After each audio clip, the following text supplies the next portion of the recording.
Now, as the Prime Minister braces himself for the report into Downing Street parties later this week, the Labour Party is calling for it to be published in full. Let's speak to the Labour Party Chair, Anneliese Dodds, who joins us live on the programme this morning. Thank you very much for being with us. I know it's bright and early. How are you feeling this week about the publication of Sue Gray's report? It is eagerly anticipated. Well, it is, but I have to say we don't know if it will definitely be published in full, and Labour's calling for the whole report to come out so that we can have that transparency. Of course, it's an internal probe. It's one which the Prime Minister himself has made quite a limited one because it's not going to be covering the conduct of ministers. But we need that transparency because we have chaos at the heart of government right now, when we should have a government focused on dealing with the really big challenges for our country, not least the cost of living crisis. You know, we wish as Labour that the Conservatives this week were going to use parliamentary time to actually put measures in place to get that burden, particularly of fuel costs, off people's shoulders. It's what Labour is setting out with our plan to use a windfall tax to take that burden off people, particularly the most vulnerable, but around £200 off everyone's bills. Please, let's get the Conservatives focused on that and get them beyond all of this internal wrangling, argument and chaos. Thing is, though, if you look at the terms of reference, it does state that individuals or private messages won't be disclosed. So, I mean, I understand your appeal, but there's not going to be any changing that, is there?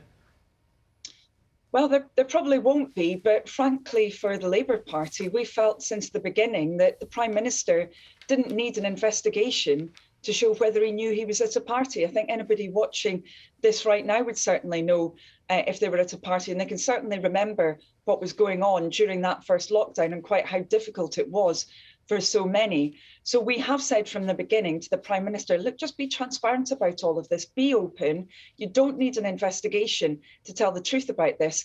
And above all, please, Conservatives, get a grip on the issues facing our country, because as I said, while all of this internecine stuff is going on, we're not seeing the big problems for our country being gripped onto, especially that cost of living crisis. Yeah, I wanted to ask you about that a little bit later on, but you talk about the problems facing the country. Can I ask you about some of the problems facing more particularly Westminster and the culture at Westminster? There's been talk of racism and bullying allegations flying around.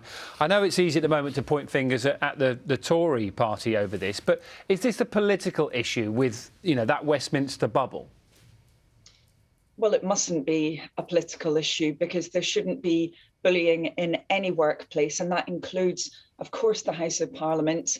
You know, I think it's really important whenever there are allegations of bad behaviour, of racism, bullying, intimidation, sexual harassment, whatever it is, there needs to be speedy investigation, and there also then needs to be transparency and action taken where it's needed.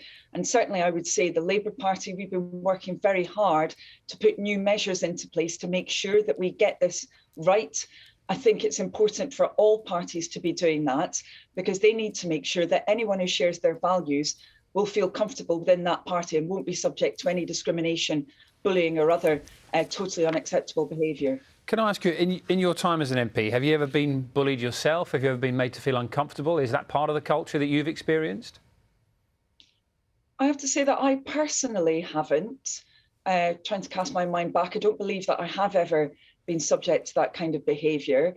I do know of instances where others have felt that they've been subject to inappropriate behaviour, and I've certainly encouraged them, whenever that's been the case, to make sure that they do make a complaint, that they are supported in doing so. So I would never kind of castigate somebody for not having complained at the time, which seems to be what's taking place with a former government minister at the moment. Instead, I would say, well, look, how can we work together to make sure that there is an investigation into what happened? That's always been my approach. And how easy is it to report those incidents when they do happen?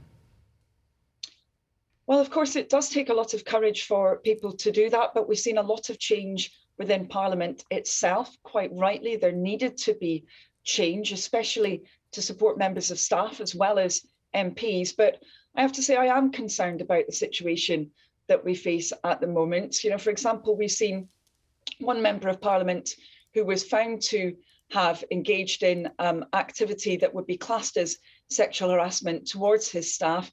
He's actually still serving as a member of Parliament. That was a Conservative MP. We now see these allegations around the situation with Nusrat Ghani, that former minister that I mentioned. And I think it's really important for faith in those processes that they are supported, that they work effectively, and that people can see outcomes from them. You know, that's what anyone would expect in their place of work. Is what we should expect from the House of Commons as well.